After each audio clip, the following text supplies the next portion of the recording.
చాలామంది ఇప్పుడు easy choices అంటే తొందరగా అయిపోవాలి, ఈజీగా అయిపోవాలి, షార్ట్‌కట్‌లో అయిపోవాలి అంటూ చాలా చిన్న వాటికి ఈజీగా అట్రాక్ట్ అవుతుంటారనమాట. ఏదైతే కఠినంగా ఉంటుందో, ఏదైతే హార్డ్‌గా ఉంటుందో దాన్ని చూసి ఇదంతా హార్డ్‌గా ఉంది కదా! మనం చేయగలం అనుకుంటారు. కానీ ఎప్పుడైనా మనకి ఏదైతే టఫ్ థింగ్ ఉందో, హార్డ్ థింగ్ ఉందో, దానికి టైం ఎక్కువ పట్టినా, చాలా సమయం పట్టినా, అది గనక మనకు మంచి చేస్తదనుకుంటే దాని వెనకాలే మనకు పరిగెత్తాలనమాట.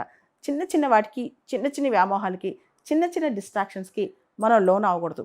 సో, ఒక పెద్దాయన ఒక మాట చెప్తా ఉంటారనమాట. We should not purchase pieces of glass at the cost of diamonds అని.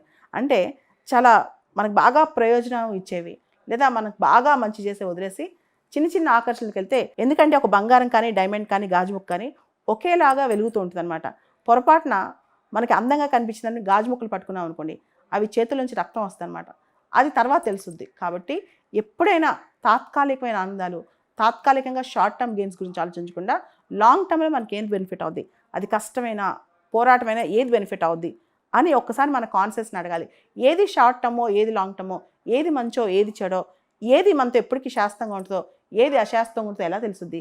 అది ఖచ్చితంగా ఒక్క నిమిషం మనం మన కాన్షియన్స్‌ని, మన అంతరాత్మని అడిగితే మనకి ఏది మంచిదో, ఏది ధర్మమో, ఏది మనకి న్యాయం చేసిద్దో, ఏది మనతో పాటు జీవితాంతం ఉంటుందో అవన్నీ మనకు అర్థమవుతాయన్నమాట.